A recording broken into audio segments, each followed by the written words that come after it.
దర్శన్ సమీర పెళ్ళి అడ్డుకోవడానికి శరణ్య ఎంతగానో ప్రయత్నిస్తుంది. అప్పుడు అనన్య కూడా శరణ్యకి ఎదురు తిరిగి అడ్డుపడుతూ శరణ్యని ఎదిరించి మరీ సమీర దర్శన్ల పెళ్ళి దగ్గరుండి జరిపిస్తూ ఉంటే ఇకప్పుడు శరణ్య కత్తి తీసుకుని వచ్చి సమీర పీక కోసేస్తానని చెప్పి బెదిరిస్తూ ఉంటుంది. దర్శన్ అడ్డుపడుతూ ఉంటాడు.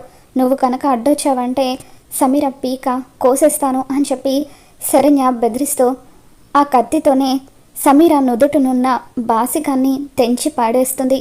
ఆ తర్వాత అక్కడున్న తాలిబొట్టుని కూడా శరణ్య లాగేసుకుంటుంది.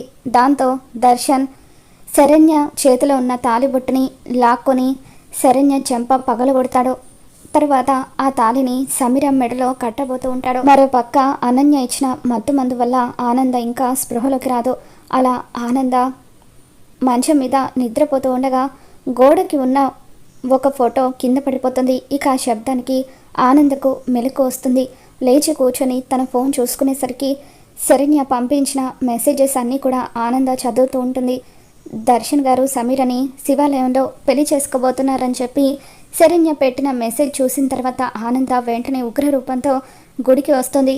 గుడికి వచ్చేసరికి దర్శన్ సమీర మెడలో తాళి కట్టబోతూ ఉంటాడు. ఇక దాంతో ఆనంద ఉగ్ర రూపం దాల్చి అక్కడున్న 2-3 త్రిశూలాలను తీసుకొని ఒక త్రిశూలాన్ని దర్శన్ కడుతున్న మంగళసూత్రం మీదకు విసిరేస్తుంది. దాంతో ఆ త్రిశూలం తగిలి ఆ మంగళసూత్రం ఎగిరి పక్కకు పడిపోతుంది. ఆనందం చూడగానే దర్శన్ సమీర ఇద్దరు భయంతో వణికిపోతూ ఉంటారు. తర్వాత ఆనంద ఆ త్రిశూలాన్ని తీసుకొని కోపంగా సమీర వైపుకి వస్తూ ఉంటుంది. ఇక ఆనంద విశ్వరూపాన్ని చూసి అనన్య, సమీర, దర్శన్ వీళ్ళు ముగ్గురు కూడా భయంతో వణికిపోతూ ఉంటారు. మొత్తానికి ఆనంద అయితే శరణ్యకు జరుగుతున్న అన్యాయాన్ని సూపర్గా అడ్డుకుంటుంది. మరి ఈ వీడియో మీకు నచ్చినట్లయితే తప్పకుండా లైక్ చేయండి.